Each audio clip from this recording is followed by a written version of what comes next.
بسم الله الرحمن الرحيم الحمد لله وحده الحمد لله وحده ثم الحمد لله وحده والصلاة والسلام على من لا نبي بعده ولا رسول بعده ولا معصوم بعده ولا أمة بعد أمتي ولا کتاب بعد کتابی اما بعد. انتہائی واجب الاحترام قابل صدر احترام بزرگان دین، نوجوانان اہل سنت، السلام علیکم ورحمۃ اللہ وبرکاتہ. گزشتہ 2 جمعوں سے ایک چیز کا بار بار تذکرہ آ رہا ہے کہ یہ ہماری جو نئی نسل ہے اس کی فکر جس کے ذمے ہیں وہ لاپرواہی برت رہے ہیں. ان کے ذمے جو کام ہیں اس سے وہ پیچھے ہٹ رہے ہیں، جس کی وجہ سے یہ نئی نسل کے بچے اپنے اللہ سے، اپنے نبی سے دور ہوتے چلے جا رہے ہیں.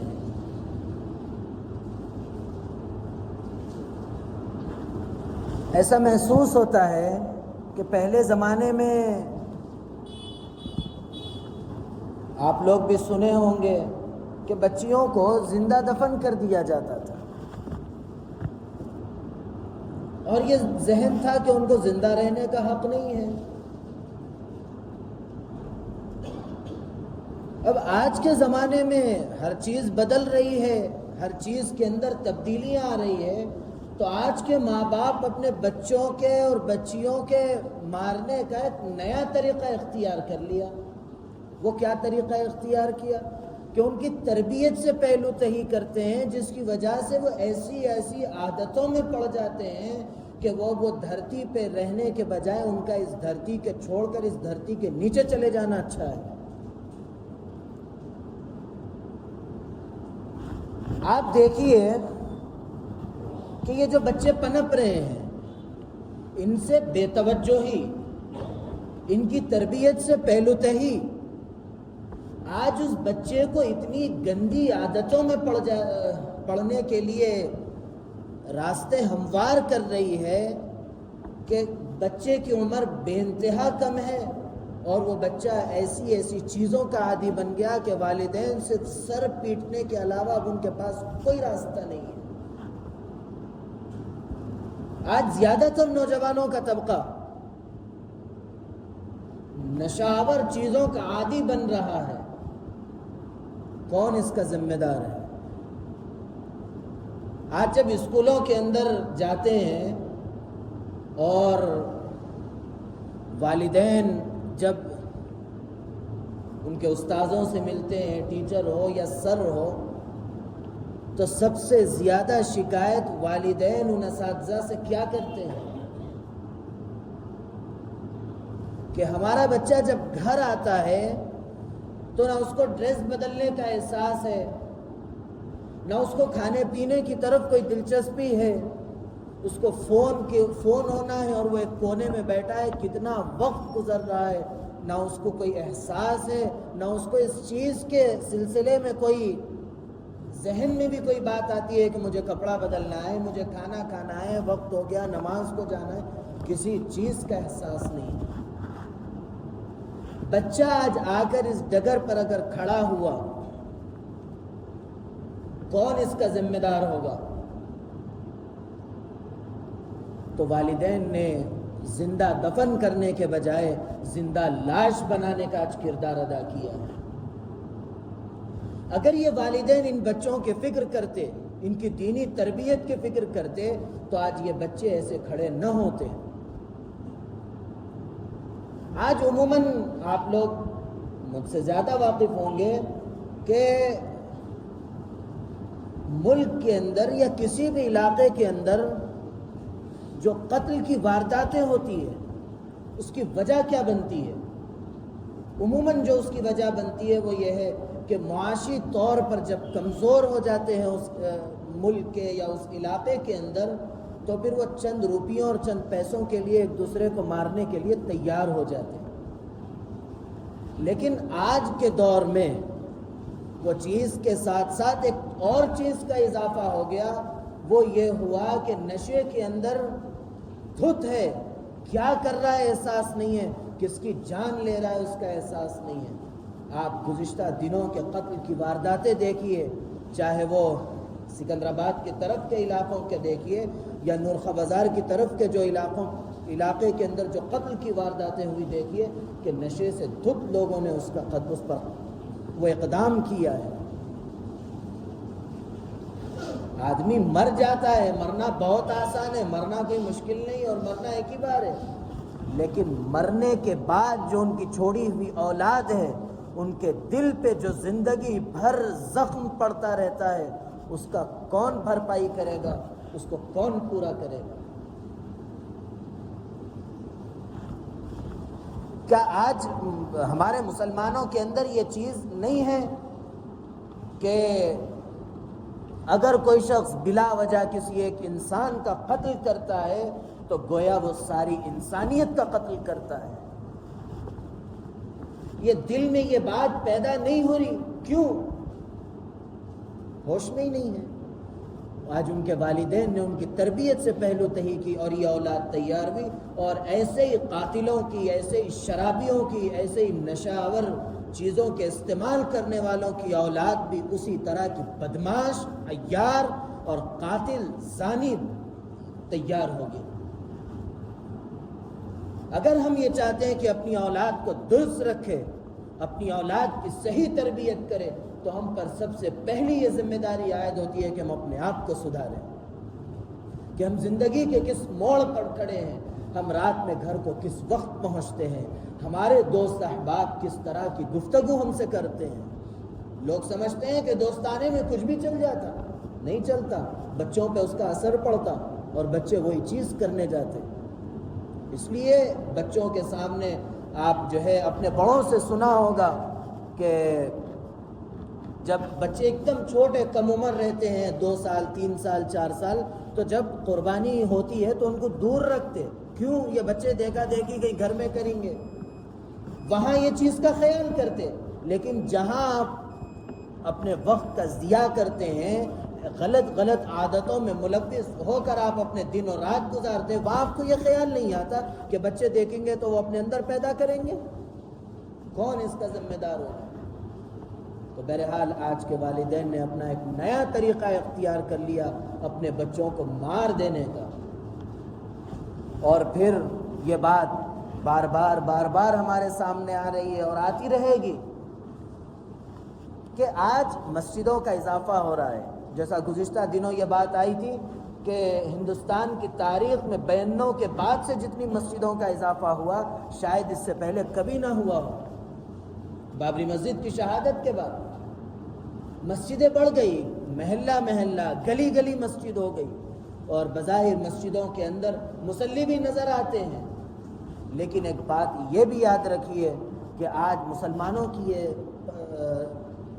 صورتحال ہے کہ پہلے غیر مسلم اعتراض کرتا تھا کہ اسلام کا فلاں نظام صحیح نہیں ہے، اسلام کی یہ فلاں چیز صحیح نہیں ہے، لیکن آج غیر مسلم کو تو چھوڑیے وہ کیا کہتا ہے یا کیا نہیں کہتا ہے، خود مسلمان اسلام پر اعتراض کرنے لگ گیا ہے۔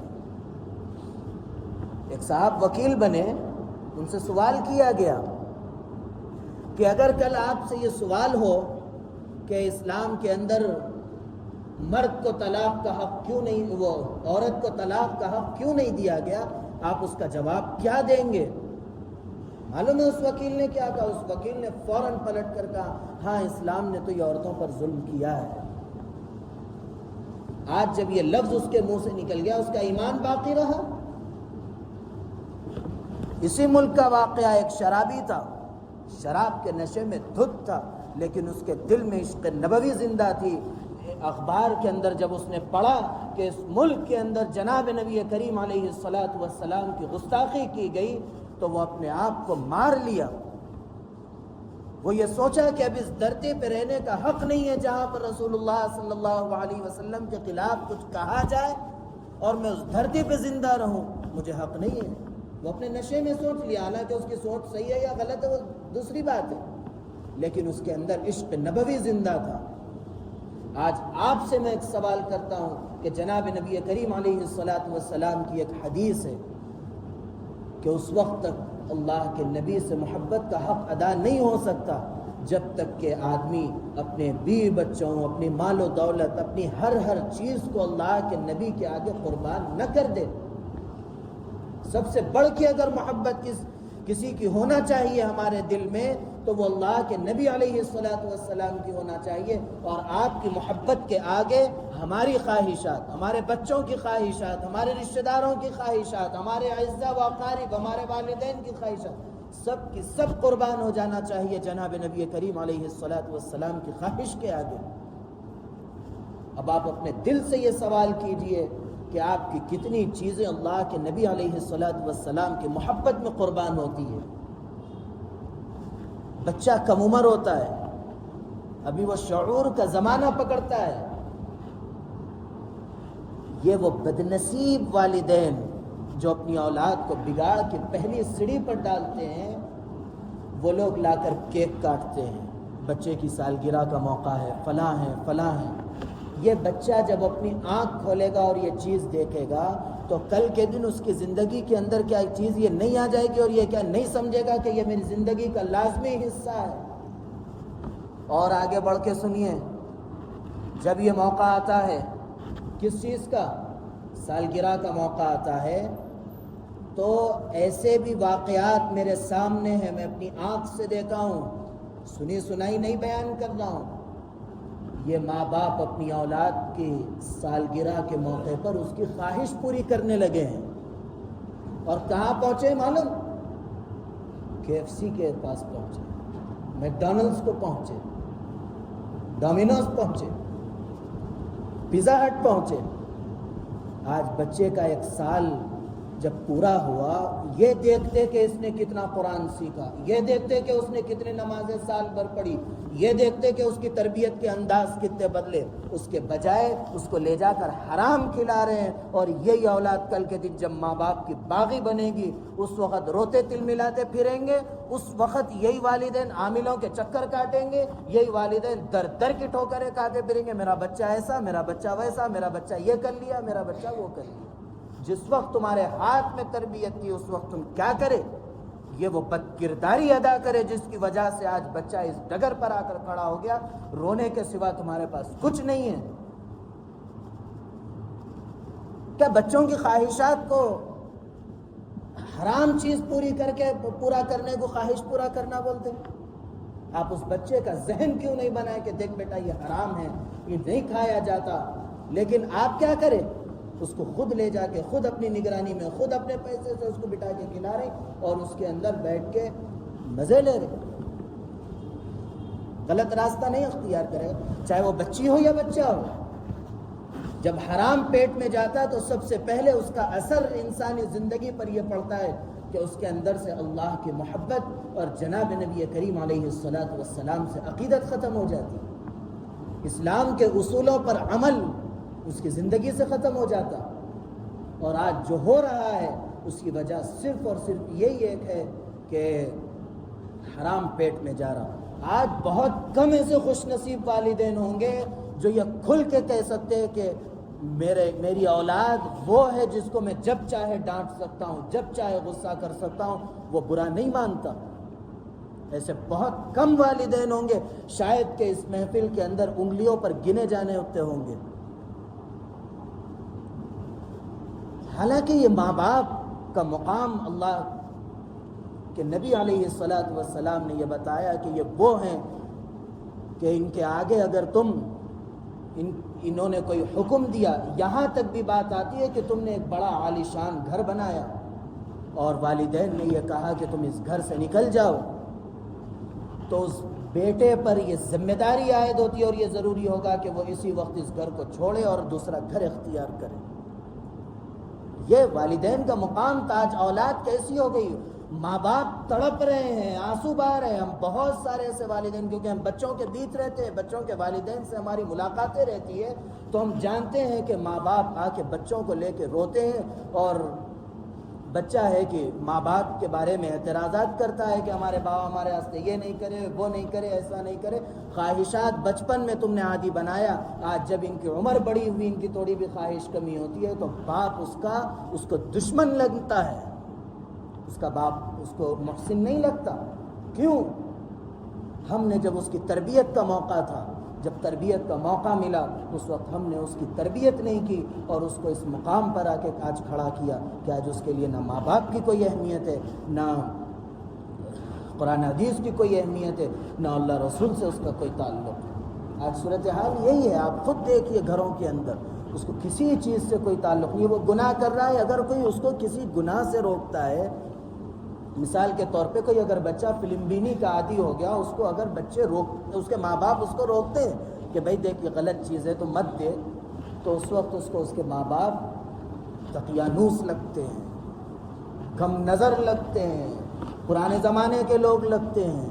اگر یہی ماں باپ اپنے بچوں کو اس وقت یہ ذہن بنا دیتے کہ دیکھ یہ غلط، یہ غلط، یہ غلط، یہ غلط، کل بولنے کی ضرورت نہیں پڑتی، خود جب اس کے سامنے آتی تو سامنے سے ہٹا دیتے.